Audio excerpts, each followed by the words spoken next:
علیکم ورحمۃ اللہ وبرکاتہ۔ امید ہے کہ اللہ کے فضل و کرم سے آپ سب خیریت سے ہوں گے۔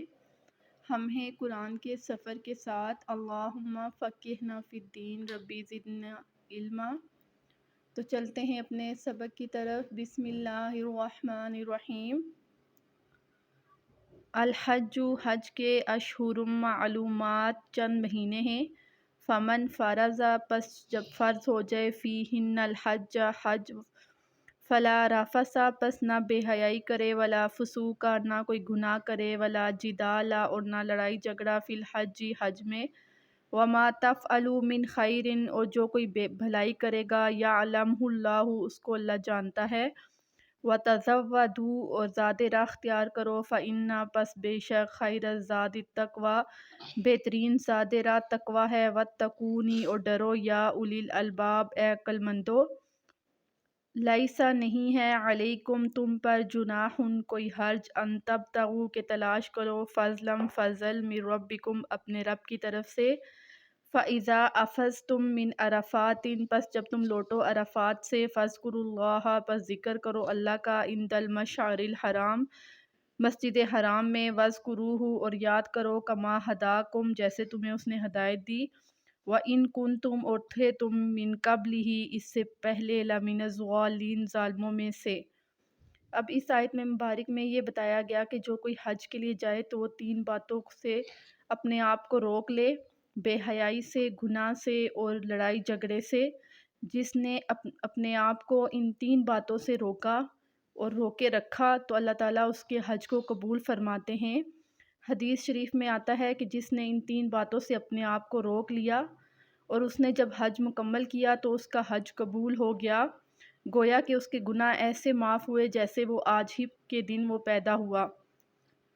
پھر اس کے بعد یہ بتایا گیا، دوسری آیت مبارک میں یہ بتایا گیا کہ اگر تم حج کے لیے جاؤ اور وہاں جا کر تم کوئی کاروبار کرو، لین دین کرو، تو اس میں کوئی حرج نہیں کہ تم اللہ تعالیٰ کی طرف سے فضل تلاش کرو کہ تم وہاں پر کاروبار کر سکتے ہو اور یہاں سے کوئی چیز لے کے جا کے وہاں بیچ سکتے ہو، خرید و فروخت کر سکتے ہو، اس میں کوئی حرج نہیں۔ ثم، پھر، افیضوا، لوٹو، من حیث افاض الناس، جہاں سے لوگ لوٹتے ہیں لوگ، واستغفر اللہ، اور بخشش طلب کرو اللہ سے، ان اللہ، بے شک اللہ تعالیٰ، غفور الرحیم، بخشنے والا اور رحم کرنے والا ہے۔ فَإِذَا قَضَيْتُم مَنَاسِكَكُم، جب تم حج کے مناسک پورے کر چکو، فاذکروا اللہ، تو یاد کرو اللہ کو، کذکرکم، جیسا کہ یاد کرتے ہو،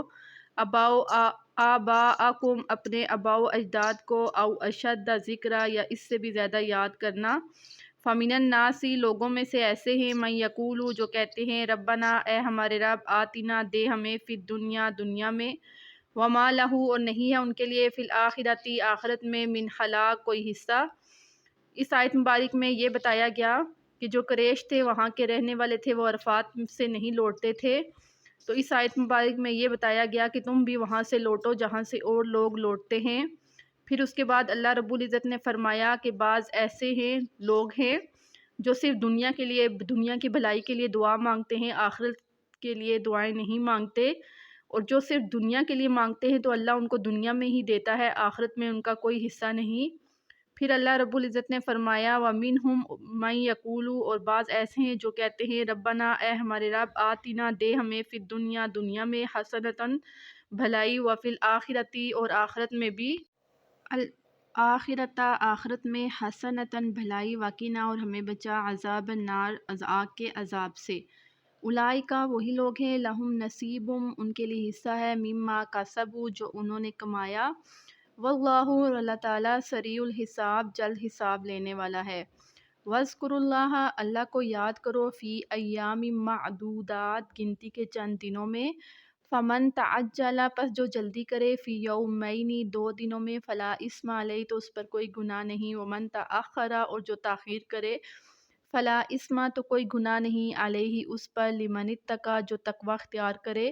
واتقوا اللہ، اور ڈرے اللہ سے، واعلموا، اور جان لے، انکم، بے شک، الیہ تحشرون، اسی کی طرف لوٹ کر جانا ہے، یہ جمع ہونا ہے۔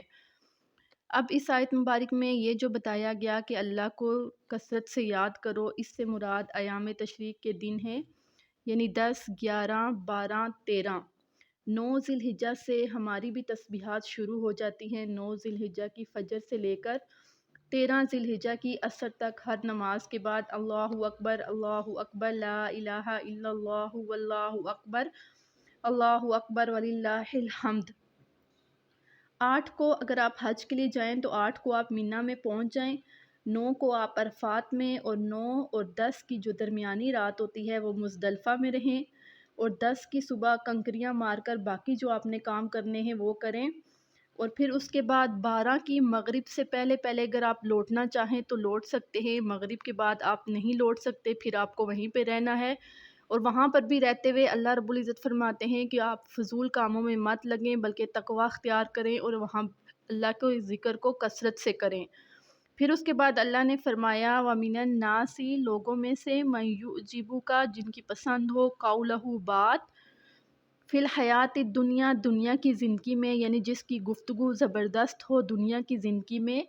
وَيُشْهِدُ اللَّهُ، اللہ گواہ ہے، عَلَى مَا فِي قَلْبِهِ، جو کچھ اس کے دل میں ہے، وَهُوَ أَلَدُّ الْخِصَامِ، اور وہ سخت جھگڑالو ہے۔ اب اس آیت مبارک میں یہ بتایا کہ بعض لوگ ایسے ہیں کہ دنیا میں ان کی گفتگو کمال کی ہوتی ہے، یعنی دیکھنے والا اس کو بہت اچھا سمجھتا ہے اور حیران ہو جاتے ہیں لوگ ان سے، لیکن اللہ رب العزت فرماتا ہے کہ میں اس کے دل کو جانتا ہوں، وہ سخت جھگڑالو ہے، یعنی تم اس کی ظاہری مٹھاس کا اندازہ لگا کر تم اس کو اچھا اور بہتر نہیں کہہ سکتے۔ وَإِذَا تَوَلَّى، جب اس کو کوئی حکومت ملے یا نعمت ملے یا کوئی عہدہ ملے، سعیٰ، تو وہ کوشش کرے گا، فی الارض، زمین میں، لیفسد فیہا، تاکہ فساد کرے، ویہلک الحرث،